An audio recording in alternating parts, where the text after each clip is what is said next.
Hola, ¿cómo están? Bienvenidos a un nuevo video de historia. Bueno, les recuerdo que por favor se suscriban a este canal y le den like a la página de Facebook, ¿ya? Empezamos rápidamente.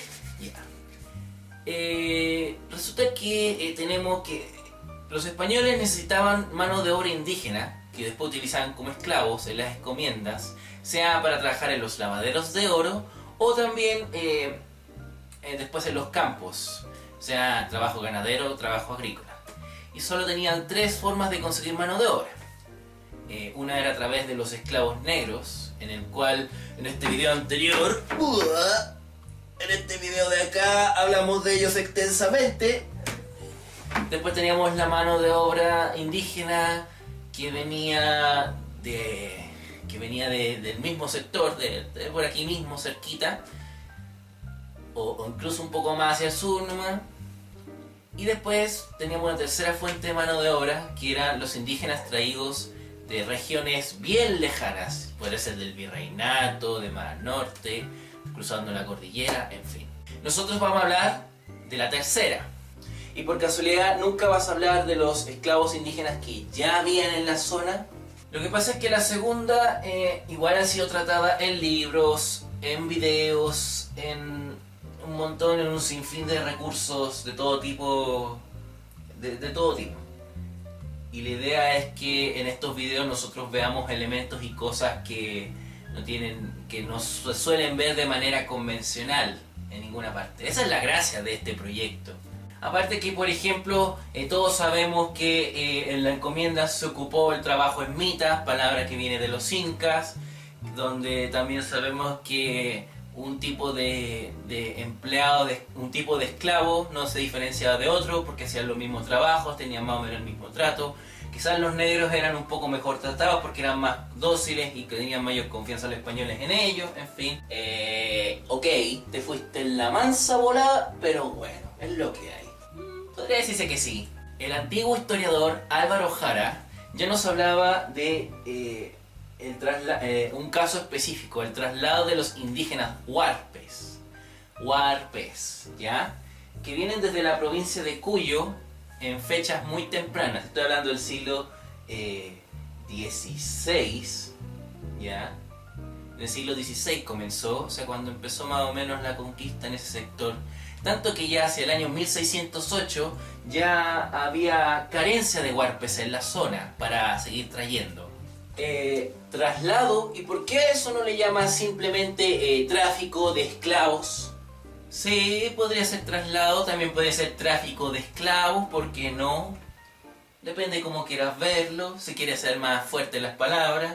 La provincia de Cuyo es toda esa parte donde se encuentra San Luis, San Juan, Mendoza, que está al otro lado de la cordillera, que hoy día es parte argentina, como puede verse en el mapa. Ahora bien, este caso de traslado de los huarpes de la provincia de Cuyo es solo uno de los tantos casos que se pueden revisar dentro de la América bajo el dominio español. O sea, si uno revisa todas las colonias españolas que hay en toda América, esto se repetía.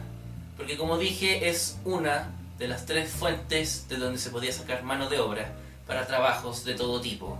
En minas, en el ganado, en el campo, en fin. Y como bueno, este es un caso, uno de tantos, bueno, yo quiero ejemplificar lo que pasaba con este traslado. Yeah. Unas pequeñas ideas de lo que era este traslado. Bien. Resulta que esto nos demuestra en primer lugar que para los españoles hay unas provincias que son mucho más importantes que otras. La provincia de Cuyo era una provincia retirada, marginal, apartada, periférica, la cual, por ejemplo, a los españoles si los trasladaban ahí, era como trasladarlos a una tierra aburrida, fome, donde no había luchas, donde estabas retirado de lo más importante, de las zonas más importantes de comunicación, de riqueza, en fin. Entonces llevarte allá era prácticamente llevarte a un exilio. Era prácticamente un castigo. Mientras que ser trasladado a lugares más importantes como La Serena, como Santiago e incluso Concepción era mucho más relevante para los españoles porque ahí había acción de todo tipo. sea porque La Serena estaba cerca de zonas más mineras, sea porque en Santiago era el centro de Chile, incluso en la colonia, y sea porque en Concepción estabas en la frontera y tenías que defender el territorio español de los mapuches. Los mapuches que se resistían a ser conquistados. Bueno, los huarpes eran trasladados desde la provincia de Cuyo hasta Santiago. En Santiago trabajaban como la mano de obra que se dedicaba a hacer obras públicas para el Cabildo de Santiago. ¿Ya? Y esto yo les aviso que, bueno, Santiago era importante porque aparte era el lugar donde se fraguaban todas las expediciones, todos los ataques que iban al sur del Biobío. Era el punto neurálgico de la conquista. Bueno, hay que recordar que ahí estaba el gobernador de Chile, en algún momento estuvo la Real Audiencia, ¿ya? Y además fue el ejemplo la llegada de muchos indígenas y que de a poco se fueron asentando muchos mestizos de diversas regiones, como en la provincia de Cuyo. No solamente se trasladaban indígenas, también se trasladaban los mestizos.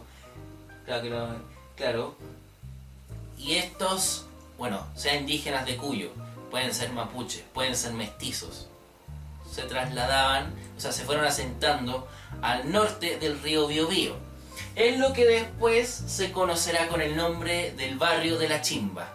Todo eso que hoy día es Independencia, Recoleta, Conchalí, por esos lados. Avenida La Paz, Avenida Independencia, en fin.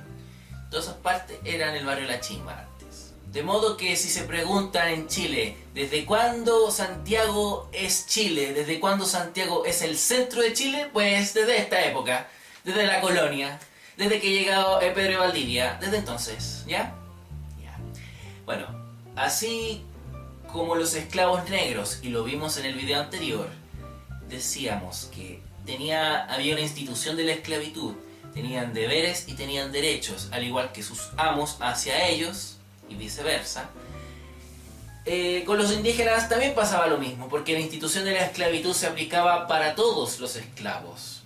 Como era un código tan antiguo, no tenía distinción de esclavos, ¿ya? Y nunca se actualizó en su esencia. Ahora, ¿cuál es el problema?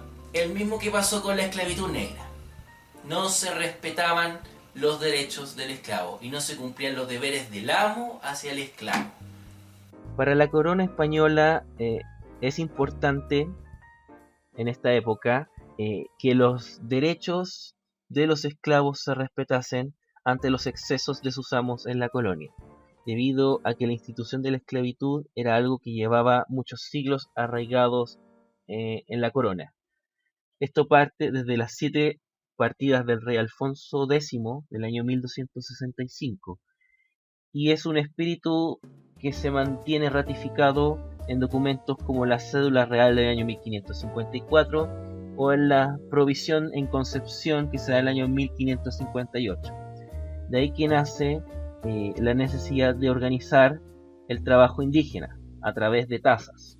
La primera tasa que conocemos es la tasa de Santillán del año 1558, hecha por Hernando de Santillán, por eso se llama Santillán la tasa. Hernando de Santillán era parte del séquito que vino con García Hurtado de Mendoza a Chile, a encargarse de Chile en ese momento, ¿ya? García Hurtado de Mendoza fue gobernador de Chile y también era hijo del virrey del Perú de ese entonces. La tasa de Santillán intentó ser una reforma de orden económico y orden social dentro de la colonia chilena. Como innovación, estableció una remuneración para el trabajo indígena a través del sesmo, es decir, que una sexta parte que los indígenas produjeran dentro de las encomiendas era para su uso y usufructo personal. Y después hubo otras tasas más que se pueden destacar aquí. Por ejemplo, la tasa de Gamboa del año 1580, establecida por el gobernador Martín Ruiz de Gamboa, la cual intentó suprimir el servicio personal de los indios a los encomenderos y el pago de tributos al encomendero en reemplazo del sesmo.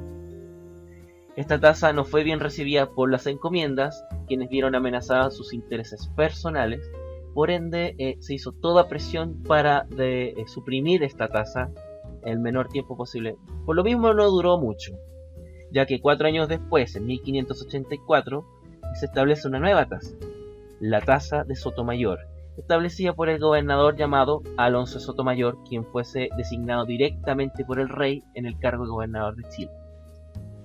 En ella se restablece el servicio personal que se había derogado con la tasa de Gamboa, y se restablece el sesmo, el pago del sesmo que ya se venía con la tasa de Santillán.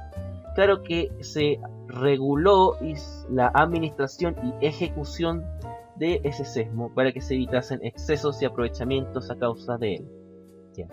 Estos son algunos ejemplos que tenemos de tasas del trabajo indígena que intentaron regular dicho trabajo, donde si bien existieron no significa que se aplicaron en su cabalidad. Siempre no hay que olvidar que siempre los colonos españoles buscaron todos los métodos posibles para no cumplir con esta regulación del trabajo indígena, porque atentaban directamente contra sus intereses económicos personales. Hacia el año 1621, el virrey del Perú, que se llamaba Francisco de Borja y Aragón, hizo su propia regulación para el trabajo indígena. Esa regulación fue conocida como la tasa de Esquilache, ¿ya? Donde entre otras cosas estipulaba que los indígenas eran libres y que podían trabajar para el español que quisieran, incluso de cambiar de dueño cuando quisieran, ¿ya? O sea, es algo así como una abolición no oficial o ambigua de la esclavitud, si se fijan, ¿ya? También decía que se debía pagar un tributo por cada indígena que trabajase en los lavaderos de oro, ¿ya? Como los huarpes que fueron mandados a La Serena para ser utilizados posteriormente en los lavaderos de oro. Si yo tenía 30 huarpes, tenía que pagar impuesto por cada uno de esos 30 huarpes. Y todo esto, ¿por qué se llama Esquilache, el nombre de la tasa? Porque el título nobiliario del virrey del Perú, que se llamaba Francisco de Borja y Aragón, era príncipe de Esquilache. Por eso se llamaba así. No sabía. Ahora, así como pasó con todo el aparataje institucional de la esclavitud, ¿ustedes creen que los españoles del sector de Chile respetaron esto?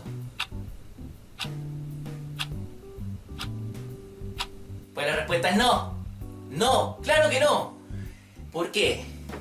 Bueno, así como no, mire, la misma gente que se opuso a la tasa de Esquilache y a esto de la libertad de los esclavos indígenas son los mismos que se opusieron en su momento a la guerra defensiva. La tasa de Esquilache se implementa al mismo tiempo que empieza la guerra defensiva con el padre Luis de Valdivia. De hecho, se presume que este padre, Luis de Valdivia, tuvo que ver con la confección de la tasa de Esquilache. Todo iba entrelazado, ¿ya? Acuérdense, al mismo tiempo que la tasa de Esquilache se implementaba, estaba comenzando la guerra defensiva. Y los mismos que se opusieron a la guerra defensiva son los mismos que se opusieron a la tasa de Esquilache, ¿ya? Es decir, que se oponían a que los esclavos, sean negros, sean indígenas, tuviesen derechos, porque eso podía socavar su mano de obra para los lavaderos de oro, para las haciendas, para las encomiendas, en fin. Eso era lo que los perjudicaba, atentaba contra sus intereses económicos, ¿ya? Por eso se opusieron férreamente a ello, ¿ya? Bueno, y una prueba de eso es que, por ejemplo, el gobernador de la época, Pedro Osores de Ulloa, suspendió la tasa de Esquilache, por lo tanto no se pudo implementar en Chile, y los sucesores en el cargo ratificaron esa decisión. Bueno, sin embargo, hay que mostrar que tanto la tasa de Esquilache junto a la tasa real que vino después intentaron hacer unos esfuerzos, quizás en vano, de preocuparse por los derechos y deberes, regular los derechos y los deberes de los esclavos, sean indígenas en este caso. Que bueno, y nuevamente tenemos el conflicto entre lo que decía la corona y sus representantes allá en España, en la metrópoli, contra los intereses locales de las colonias, que sería la periferia, ¿ya? Y son intereses económicos los que ahí se están en disputa. Y eso, y el no respetar lo que se hacía en España acentuaba un poco el despelote que existía en la colonia con respecto a una organización, a la disciplina social, a una coordinación política, en fin.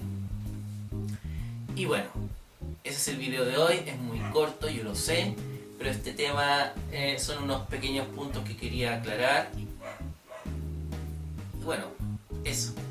Espero que les haya gustado, cuídense que estén bien, nos vemos. Adiós.